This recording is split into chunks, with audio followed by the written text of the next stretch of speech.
สบายดียามแรงๆนะพี่น้องนะสบายดียามกระตังวันนี้นะสำหรับแรงนี้ก็เอางัวเอาไปปลูกในเสานะเสาอยู่ในศาลากลางบ้านคนที่เขาเมียนอันนั้นนะ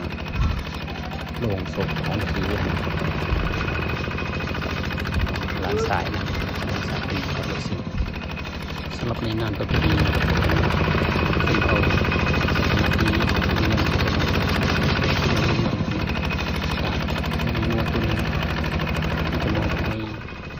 ในบ้านแล้วก็นอกบ้านมาสวยงามอันนั้นกินในมื้ออื่นนะพี่น้องนะในสิ่งเป็นมื้อสุดท้ายของการเฮ็ดงานฟังกันนะได้เอิ้นทีมงานมาเอางัวลงนะพี่น้องแล้วก็ผูกใส่เสาเกี่ยมที่จะขอบงาน1 คืนนะพี่น้องกับไปรุ่นนะพี่น้องบรรยากาศคึกคืนขนาดพี่น้องเอ้ยอยากสวยมันคัดเป็นหลายคนพี่น้องนี่กับผู้บ่าวเพิ่นส่วนผู้บ่าวลอยเมียเขาเพิ่นว่าเนาะคือใส่มีเมียเขาเนี่ยถนัดขนาดยามกลางคืนเช้าวันต่อมานะพี่น้องนะก็งัวก็ได้ฆ่าเป็นที่เรียบร้อยแล้วพี่น้องตอนนี้ก็ทางพ่อเฒ่าเพิ่นทางผู้บ่าวเพิ่นก็กำลังคั่วนะพี่น้องนะกำลังเฮ็ดพูดทางนี้แม่นผู้ที่จะมอบให้บ้านนะพี่น้องนะรับผิดชอบเสบียงบ้านนะทีนี้นะซึ่งนี้แม่นพวกเพิ่นรับผิดชอบเสบียงบ้านที่จะเฮ็ดเนื้อหมอบแบ่งให้แต่ละครอบครัวนะพี่น้องแบ่งให้บ้านให้ได้กินน้ำกันหน่วยหลายสำใดก็แบ่งปันกันพี่น้องอันนี้คือน้ำใจเล็กๆน้อยๆนะจาก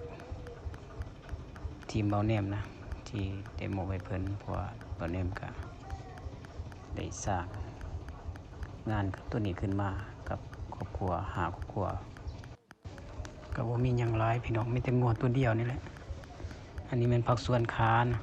ที่จะมอบให้เพิ่นทีมงานเพิ่นเฮ็ดในสูงเสานี่แม่นรับประทานอาหารเสาก่อนนะก่อนที่จะไปสู่สการเป็นมื้อสุดท้าย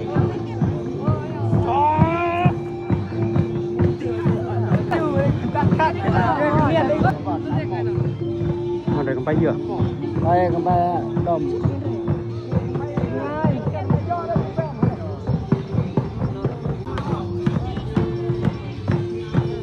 หัวหน้าคุมงานได้เนี่ยลูกกระเด็นบ้านเลขาบ้าน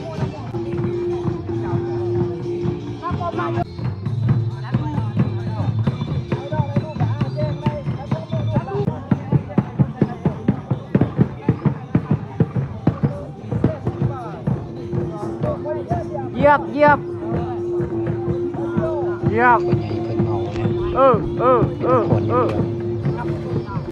อันนี้แม่นเพิ่นมอบให้ทางครอบครัวเว้าแนมคือเจ้าภาพนะ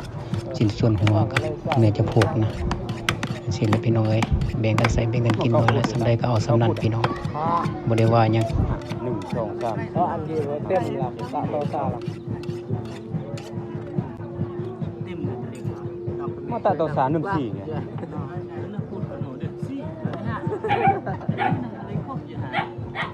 นั่นแหละประมาณนึงไม่กอดยิ้มเลย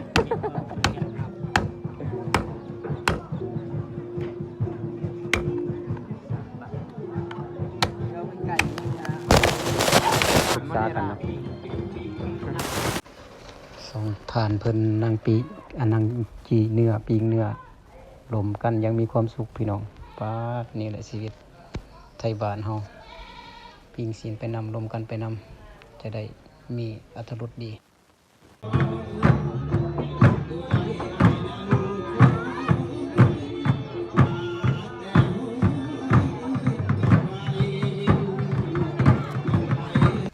อันนี้เป็นทางพ่อครัว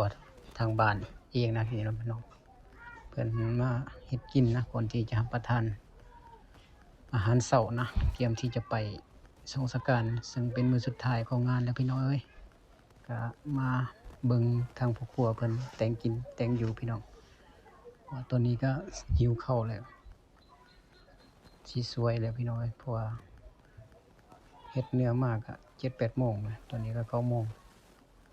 พื่อสิได้กินข้าวเช้าพี่น้องเพราะมันหลายคนนี่ดิตัวนี้ก็ทั้งน้องสายเพิ่นปรุงแต่งอาหารนะเบิ่งสีหน้าของแต่ละคนคือสิหิวเบิดแหละพี่น้องเพราะว่าบ่ได้กินข้าวเช้ามาตอนนี้ก็สวยคือกันทางน้องๆเพิ่นกำลังพักกระดูกนะเพื่อที่จะทำการอบบ่เมนูอบหรือว่าขั่วนี่แหละเนื้องัวกระดูกงัวนะตัวนี้แม่นมอบให้ทางบ้านเพิ่นผักสวนหนึงให้เพิ่นจัดการเองนะพี่น้อง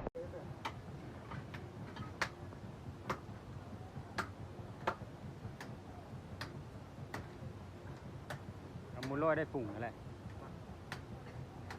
ทำเป็นเจ้าปรุงเชฟอยู่นำหมูลอยเชฟ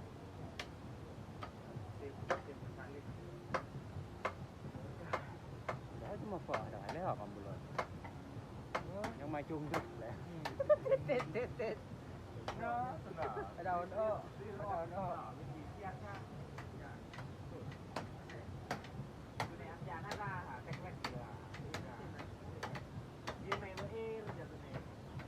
มาอยู่ที่อุปไปทางไง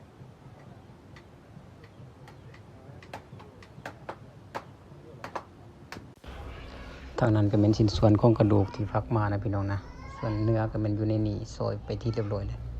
มีแต่จะปรุงอย่างเดียวนะพี่น้องตัวนี้เป็นก้อยเขาจะเห็ดก้อยสุกนะ